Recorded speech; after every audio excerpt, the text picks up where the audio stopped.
Chers invités, l'heure est grave. Au moment où l'opposition est en train de calomnier le président de la République, son Excellence le président Macky Sall, et le candidat de la grande coalition Benno Bokk Yakaar, Amadou Ba, dont nul ne doute des différentes réalisations et du bilan positif. Un petit mendiant, doublé d'abruti, Lamine Ngom, soi-disant conseiller spécial du président, qui ne vit que de chantage et de calomnie, s'est permis de faire des déclarations fallacieuses,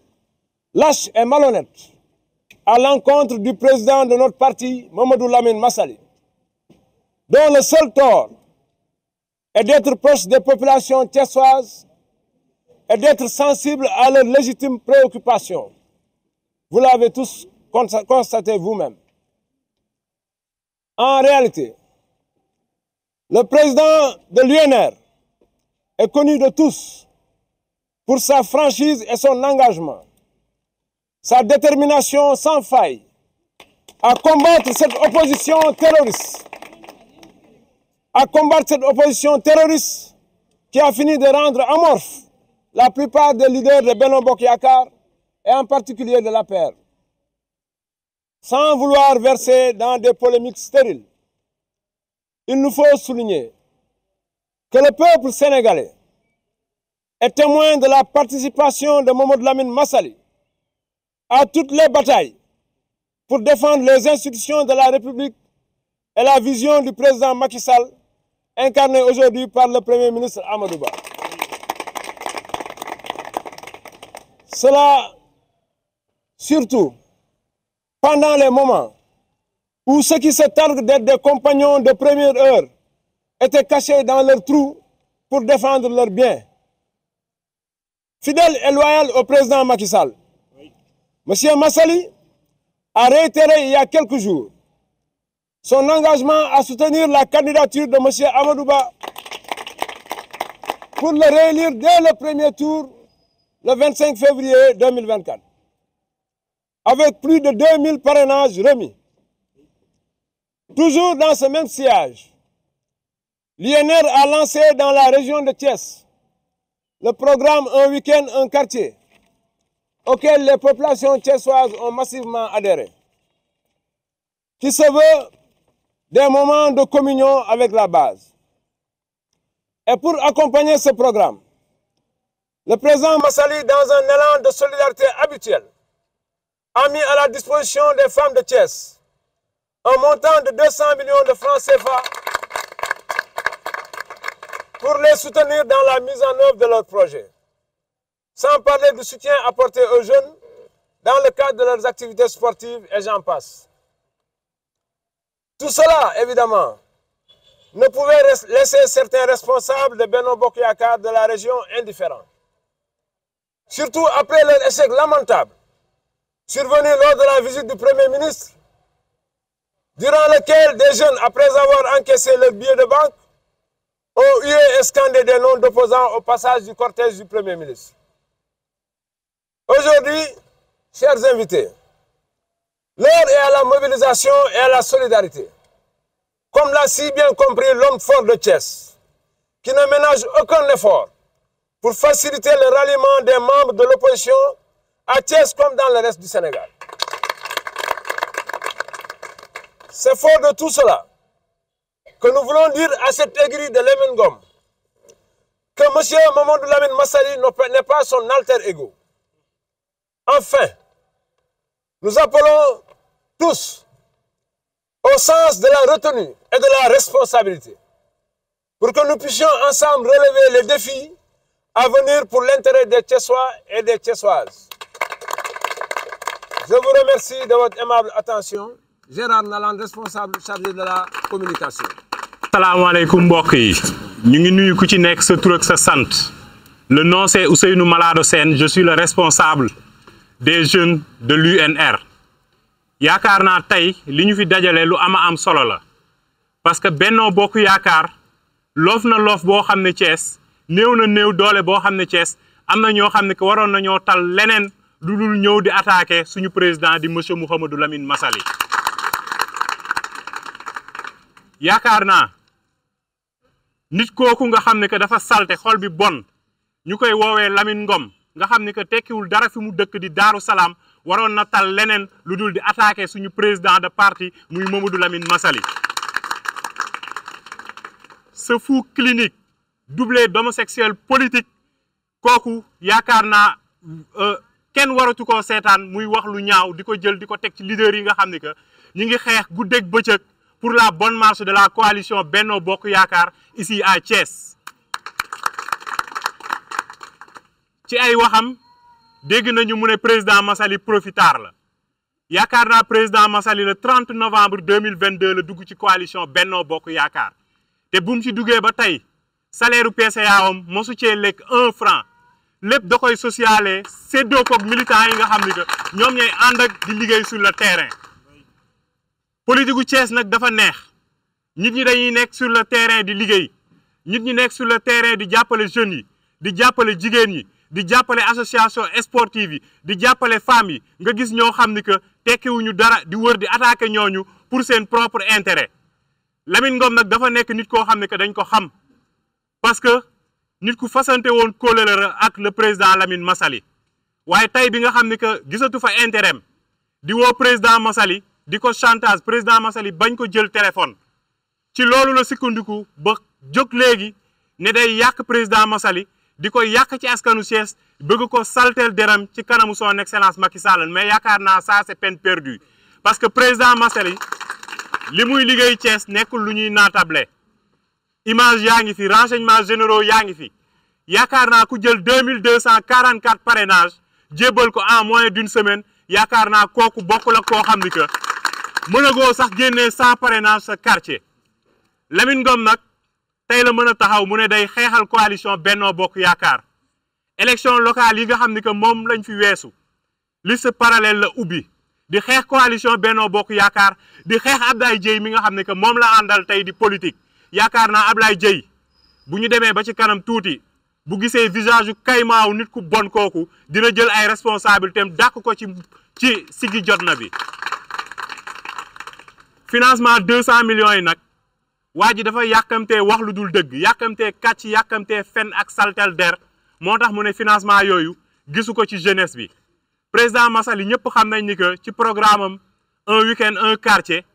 même pas un mois ci la lancé programme financement wu 200 millions yi nga xam ni que fas yéene na koo jàppale jigéen ñi. ci 200 millions yooyu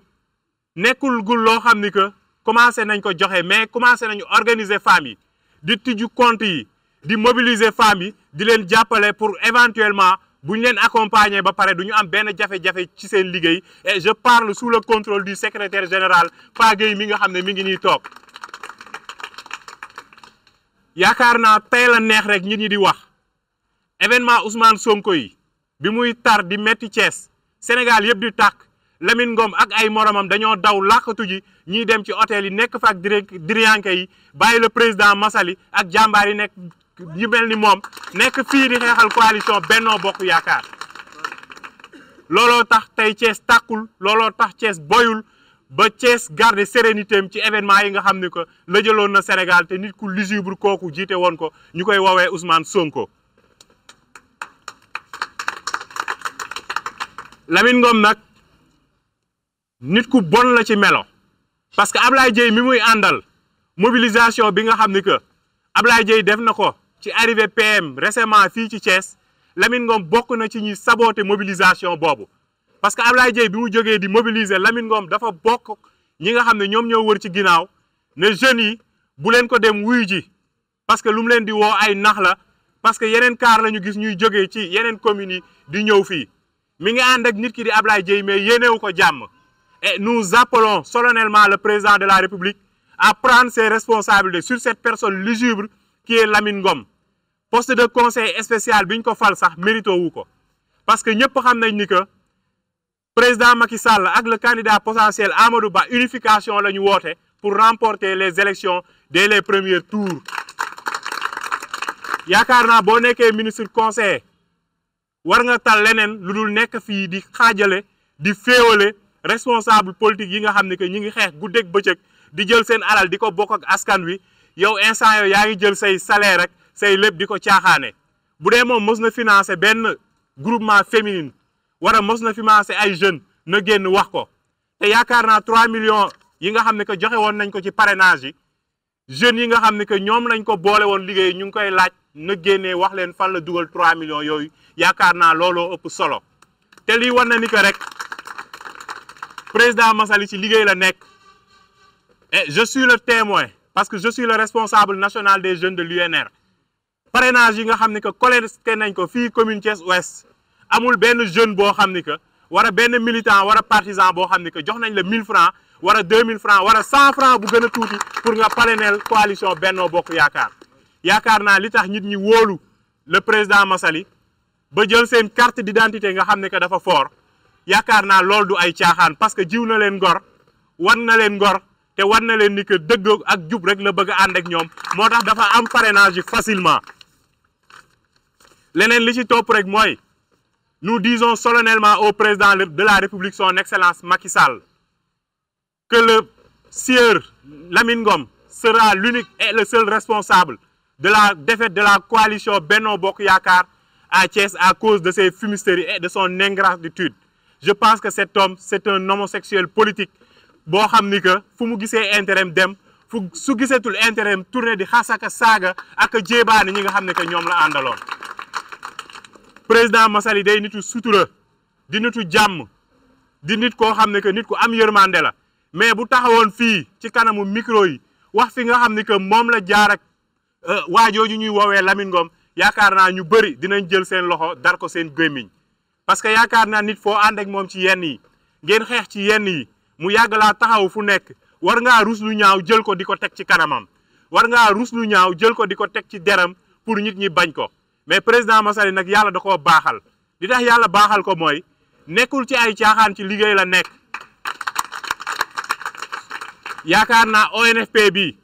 bu dee poste bi moo leen tiital ñu ngi leen di ñaan wala ñu ngi ñaan président de la république mu jëlaat poste PCA bi parce que président Massaly mosul sàkku benn yoon pour ñu jox ko poste PCA